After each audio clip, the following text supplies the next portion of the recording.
ಸರೋಜಾ ದೇವಿಯವರ ಅಂತಿಮ ಯಾತ್ರೆಗೆ ಕ್ಷಣಗಣನೆ ಆರಂಭ ಆಗಿದೆ. ಬೆಂಗಳೂರಿನಿಂದ ಹುಟ್ಟೂರಿಗೆ ಕೊನೆಯ ಅಂತಿಮ ಯಾತ್ರೆ ಹೊರಡುತ್ತೆ. ಇನ್ನೇನು ಕೆಲವೇ ಕ್ಷಣಗಳಲ್ಲಿ ಚನ್ನಪಟ್ಟಣದ ದಶವಾರದಲ್ಲಿ ಅಂತ್ಯಕ್ರಿಯೆ ನಡೆಯುತ್ತೆ. ಚತುರ್ಭಾಷಾ ತಾರೆ ಬಿ ಸರೋಜಾ ದೇವಿಯವರ ನಿಧನಕ್ಕೆ ಕನ್ನಡ ಚಿತ್ರರಂಗ ಕಂಬನಿಯನ್ನ ಮಿಡಿದಿದೆ.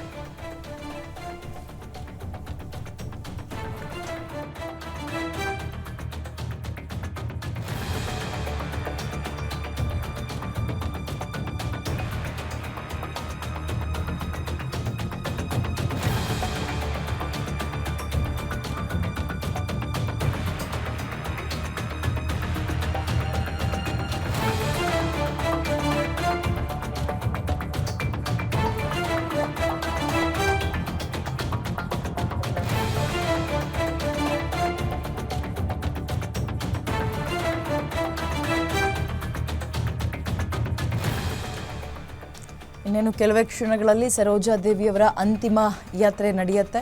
ಬೆಂಗಳೂರಿನಿಂದ ಅವರ ಹುಟ್ಟೂರಾದಂತಹ ದಶವಾರದ ಕಡೆಗೆ ಈ ಒಂದು ಅಂತಿಮ ಕ್ಷಣದ ಯಾತ್ರೆ ಸಾಗುತ್ತೆ. ಚನ್ನಪಟ್ಟಣದ ದಶವಾರದಲ್ಲಿ ಅಂತ್ಯಕ್ರಿಯೆಗೆ ಎಲ್ಲ ರೀತಿಯ ಸಿದ್ಧತೆಗಳಾಗಿದೆ.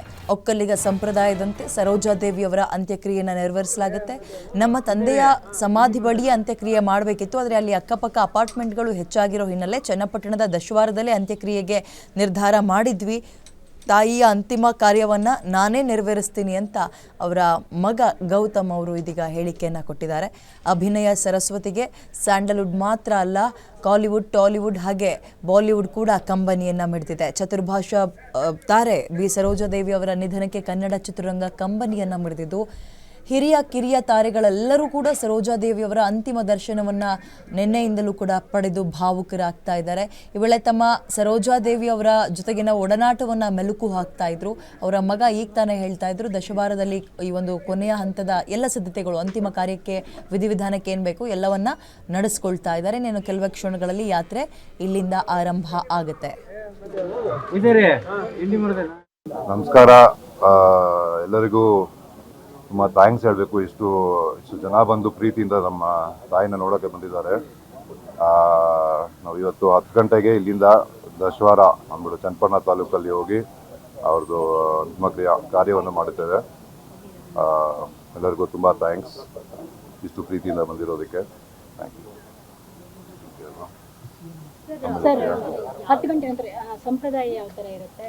ನಮ್ಮ ಒಕ್ಕಲಿಗ ಗೌಡ್ರ ಪ್ರಕಾರನೇ ಮಾಡೋದು. ಅವ್ರದ್ದು ಬಂದು ಅದು ಹುಟ್ಟಿದ ಜಾಗ, ಅವ್ರ ನೇಟಿವ್ ಪ್ಲೇಸ್, ಅವ್ರು ತುಂಬ ಪ್ರೀತಿಯಾದ ಜಾಗ. ಅದಕ್ಕೆ ಅವ್ರ ತಾಯಿ ಕೂಡ ಅಲ್ಲೇನೆ ಇದಾಗಿರೋದು. ಸೊ ಅಲ್ಲೇ ಮಾಡಬೇಕು ಅಂತ ಒಂದು ಕಾರ್ಯಕ್ರಮದಲ್ಲಿ ಹೇಳಿದ್ರು ಮ್ಯಾಮ್, ಅಲ್ಲಿ ಪತಿ ಪಕ್ಕದಲ್ಲಿ ಆಗಬೇಕಾಗಿತ್ತು. ಹೌದು, ಬಟ್ ಇವಾಗ ಅದು ನಮ್ದು ಇಲ್ಲಿ ಇದ್ದಿದ್ದ ತೋಟ ಬಂದು ಇವಾಗ ಡೆವಲಪ್ ಆಗಿ ಅಪಾರ್ಟ್ಮೆಂಟ್ ಆಗಿದೆ. ಸೊ ಅಲ್ಲಿ ತುಂಬ ಜಾಗ ಸಾಲಲ್ಲ ಅದಕ್ಕೆ. ಸೊ ಅದಕ್ಕೋಸ್ಕರ ಇಲ್ಲೇ ಮಾಡ್ತಿತ್ತು. ಜಾಗ ಸಿಗುತ್ತೆ, ಜನ ಬರೋಕ್ಕೂ ಅನುಕೂಲ ಆಗಿರುತ್ತೆ ಅಂತ.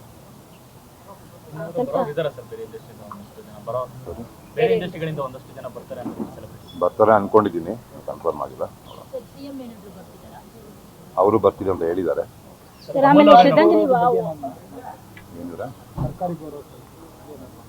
ಸರ್ ಅದೇ ಹೇಳಿದ್ದಾರೆ, ಈ ತರ ಪೊಲೀಸ್ ಎಲ್ಲ ಕೊಡ್ತಾರೆ ಅಂತ ಅಲ್ಲಿ ಅವರು ಹೇಳಿದ್ದಾರೆ.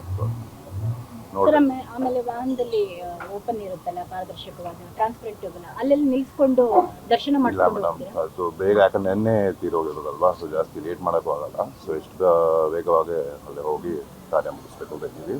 ಬಟ್ ಅಲ್ಲಿ ರಾಮನಗರ ಚನ್ನಪಟ್ಟಣದಲ್ಲಿ ಒಂದು 10 ನಿಮಿಷ ನಿಲ್ಲಿಸ್ಬಿಟ್ಟು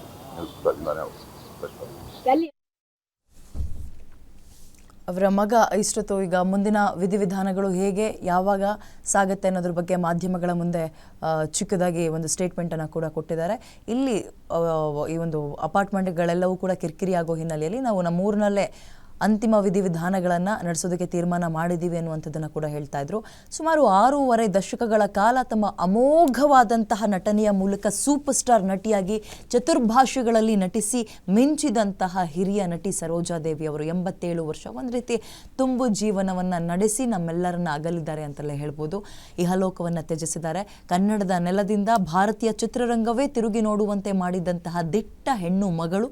ಒಂದು ಬಡತನನೂ ಅಲ್ಲ, ಸಿರಿವಂತಿಕೆಯೂ ಅಲ್ಲ, ಒಂದು ಮಧ್ಯಮ ಕುಟುಂಬದಲ್ಲಿ ಜನಿಸಿ ಒಂದು ಮಡಿವಂತಿಕೆ ಅನ್ನುವಂತಹ ಕಾಲಘಟ್ಟದಿಂದ ಹೊರಬಂದು ಕನ್ನಡ, ತಮಿಳು, ತೆಲುಗು, ಹಿಂದಿ ಭಾಷೆ ಎಲ್ಲದರಲ್ಲೂ ನಟಿಸಿ ಮಿಂಚಿ ಸೈ ಅನ್ನಿಸ್ಕೊಂಡಂತಹ ಆಕೆ. ಮತ್ತು ರಾಣಿಯಾಗಿ ನಟಿಸಿದ್ರು, ರಾಣಿಯಾಗೆ ಇಲ್ಲಿ ತನಕವೂ ಬಾಳಿದ್ರು, ಈಗಲೂ ಕೂಡ ರಾಣಿಯಾಗೆ ನಮ್ಮೆಲ್ಲರನ್ನ ಬಿಟ್ಟು ಅಗಲಿದ್ದಾರೆ ಅನ್ನುವಂಥದ್ದನ್ನು ಎಷ್ಟೋ ಜನ ಹೇಳ್ತಾ ಇದ್ರು. ಯಾಕಂದರೆ ಅವರ ಆರ್ಥಿಕ ಶಿಸ್ತು ಅನ್ನುವಂಥದ್ದು ಹಾಗಿತ್ತು. ಸೆಟ್ಗಳಿಗೆ ಬರಬೇಕಾದ್ರೂ ಅಷ್ಟೇ ಹೆಂಗೆ ಬೇಕು ಹಂಗೆ ಬರ್ತಾ ಇರಲಿಲ್ಲ. ಅವರು ಯಾರು ಎಂಥ ದೊಡ್ಡ ಸೆಲೆಬ್ರಿಟಿ ಅಂತ ಗೊತ್ತಿದ್ರೂ ಕೂಡ ಎಷ್ಟೋ ಜನ ನೆನ್ನೆ ನಿರ್ಮಾಪಕರು ನಿರ್ದೇಶಕರು ಹೇಳ್ತಾ ಇದ್ರು, ಮೇಡಮ್ ಎಷ್ಟು ಸೀರಿಯಸ್, ಒಂದು ಮೇಕಪ್ ವಿಚಾರದಿಂದ ಹಿಡಿದು ಅವರ ಜೀವನ ಶೈಲಿ, ಅವರ ಉಡುಪಿನ ಶೈಲಿ ಎಷ್ಟೊಂದು ಗಾಂಭೀರ್ಯದಿಂದ ಕೂಡಿತ್ತು ಅನ್ನುವಂಥದ್ದನ್ನು ಕೂಡ ಹೇಳ್ತಾ ಇದ್ರು. ಇನ್ನೂ ದೈಹಿಕವಾಗಿ ಅವ್ರು ನಮ್ಮೊಂದಿಗಿರಲ್ಲ, ನೆನಪಾಗಿ ಮಾತ್ರ ಉಳಿದಿರ್ತಾರೆ. ಆದರೆ ಅವರ ಸಿನಿಮಾಗಳು ಎಂದೆಂದಿಗೂ ಶಾಶ್ವತ, ಮಾತ್ರ ತಾತ್ಕಾಲಿಕ ಅಲ್ಲವೇ ಅಲ್ಲ, ಎಂದೆಂದಿಗೂ ಶಾಶ್ವತ. ಸುಮಾರು 6.5 ದಶಕಗಳ ಕಾಲ ಅಂದರೆ ಹುಡುಗಾಟದ ಮಾತು ಅಲ್ಲವೇ ಅಲ್ಲ. ಅಮೋಘ ನಟನೆಯ ಮುಖಾಂತರ ಎಲ್ಲರನ್ನ ರಂಜಿಸಿದ್ರು, ಸೈ ಎನಿಸ್ಕೊಂಡ್ರು, ಲಕ್ಷಾಂತರ ಅಭಿಮಾನಿ ವರ್ಗವನ್ನ ತಮ್ಮದಾಗಿಸ್ಕೊಂಡಿದ್ರು ಸರೋಜಾ ದೇವಿಯವರು. ತೆಲುಗು, ಹಿಂದಿ ಚಿತ್ರರಂಗದಲ್ಲೂ ಕೂಡ ಮಿಂಚಿದ್ರು. ಅವರ ಸಾಧನೆಯ ಶಿಖರ ಅಂತ ನೋಡಿದಾಗ ಹಲವು ಎವರ್ಗ್ರೀನ್ ಸಿನಿಮಾಗಳನ್ನು ನಮ್ಮೆಲ್ಲರಿಗೂ ಕೊಟ್ಟು ಹೋದ್ರು ನೆನಪಾಗಿ ಉಳ್ಕೊಳ್ಳೋದಕ್ಕೆ. ಇದೀಗ ಸಿನಿಮಾಗಳು ಮಾತ್ರ ಅಲ್ಲ, ಪಾತ್ರಗಳು ಅಂತ ಬಂದಾಗ ಓಕೆ ಸರೋಜಾ ದೇವಿ ಅವರಿದ್ದರೆ ಅದು ಬಿಡಪ್ಪ 100% ಸಕ್ಸಸ್ ಅಂತ ನಿರ್ದೇಶಕರು ಮತ್ತು ನಿರ್ಮಾಪಕರು ಅವ್ರ ಹೆಸರು ಹೇಳ್ತಾ ಇದ್ದಂತೆ ಅಂದ್ಕೊಳ್ತಾ ಇದ್ರಂತೆ. ಈ ಪಾರ್ಟಿಗೆ ಅವರೇ ಇರಬೇಕು ಅಂತ ಎಷ್ಟೋ ಜನ ಮನೆ ಮುಂದೆ ಕ್ಯೂ ನಿಂತಹ ಪ್ರಸಂಗಗಳು ಕೂಡ ಇದೆ. ಯಾವುದನ್ನು ಎಲ್ಲವೂ ಸಿಗ್ತಾ ಹೋಗ್ತಿದ್ದಂಗೆ, ಅಂದರೆ ಸ್ವಲ್ಪ ಮಟ್ಟಿಗೆ ನಾವು ಅಂದ್ಕೊಂಡಿದ್ದು ಸಿಗ್ತಾ ಹೋಗ್ತಿದ್ದಂಗೆ ಒಂದು ರೀತಿ ಹೆಡ್ವೈಟ್ ಅನ್ನುವಂಥದ್ದು ಬರುತ್ತೆ. ಬಟ್ ಅದು ಯಾವುದನ್ನು ಅವ್ರ ತಲೆಗೆ ಹಕ್ಕಳ್ಳೇ ಇಲ್ಲ. ಸಾಧನೆಯ ಶಿಖರವನ್ನು ಏರ್ತಾ ಇನ್ನೂ ಕೂಡ ಹಂಬಲ್ ಆಗ್ತಾ ಹೋದರು. ಪರಿಣಾಮ 6.5 ದಶಕಗಳ ಕಾಲ ಅಂದರೆ ಹುಡುಗಾಟ ಅಲ್ಲ, 60 ವರ್ಷಗಳ ಕಾಲ ತಮ್ಮ ಅಮೋಘ ಅಭಿನಯದಿಂದ ನಮ್ಮೆಲ್ಲರನ್ನ ರಂಜಿಸಿದರು. ಬೆಳೀತಾ ಆ ಹಂಬಲ್ ಅನ್ನುವಂಥದ್ದನ್ನು ಇನ್ನೂ ತುಂಬ ಹಂಬಲಾಗಿ ಇರ್ತಾ ಹೋದರು. ಹಾಗಾಗಿ ಸರೋಜಾ ದೇವಿಯವರು ಅಂದರೆ ಎಲ್ರಿಗೂ ಕೂಡ ಅಚ್ಚುಮೆಚ್ಚು. ನಿನ್ನೆಯಿಂದ ಅವರ ಮಲ್ಲೇಶ್ವರಂ ನಿವಾಸದ ಬಳಿ ಸಾವಿರಾರು ಜನ ಬಂದು ಒಂದು ಅಂತಿಮ ದರ್ಶನವನ್ನು ಪಡೆದುಕೊಂಡು ಹೋಗ್ತಾ ಇದ್ದಾರೆ.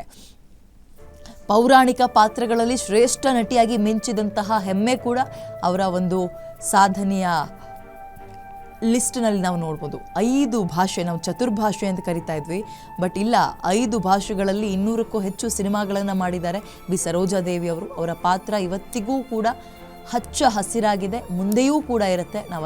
ನಾವೆಲ್ಲರೂ ಕೂಡ ಅದನ್ನು ಕಾಪಾಡ್ಕೊಂಡು ಹೋಗ್ತೀವಿ. ಬೆಳ್ಳಿ ಪರದೆಯ ಬೆರಗು ಕರುನಾಡಿನ ಸರೋಜಾ ದೇವಿಯವರು ದೈಹಿಕವಾಗಿ ಇನ್ನು ಮುಂದೆ ನಮ್ಮೊಂದಿಗಿರಲ್ಲ ಅನ್ನುವಂಥದ್ದು ಒಂದು ರೀತಿ ನುಂಗಲಾರದ ಬಿಸಿ ತುಪ್ಪ.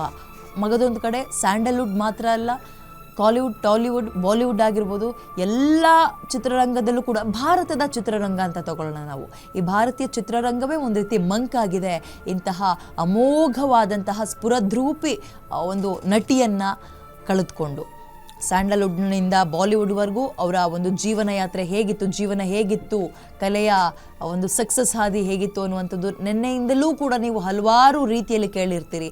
ಸರೋಜಾ ದೇವಿ ಅವರು ಹೇಗಿರ್ತಾಯಿದ್ರು, ಸೆಟ್ಟಲ್ಲಿ ಹೇಗಿರ್ತಾಯಿದ್ರು, ಅವರ ಸ್ನೇಹಿತರೊಂದಿಗೆ ಹೇಗಿರ್ತಾಯಿದ್ರು, ಅವರ ಜೂನಿಯರ್ಸೊಂದಿಗೆ ಹೇಗಿರ್ತಾಯಿದ್ರು, ಅವ್ರ ಸೆಟ್ಟಿಗೆ ಕಾಲಿಡ್ತಾ ಇದ್ದಂತೆ ನಿರ್ಮಾಪಕರ ಹಾದಿಯಾಗಿ ನಿರ್ದೇಶಕರು, ಹೀರೋಗಳು ಮತ್ತು ಕೋ ಆರ್ಟಿಸ್ಟ್ಗಳೆಲ್ಲರೂ ಕೂಡ ಎದ್ದು ನಿಂತು ಎಷ್ಟು ಗೌರವವನ್ನು ಕೊಡ್ತಾಯಿದ್ರು. ಅಂದರೆ ಅದು ಯಾವುದನ್ನು ಕೂಡ ಅವ್ರು ಕೇಳಿ ಪಡೆದಿದ್ದಲ್ಲ, ಎಲ್ಲವೂ ಅವರು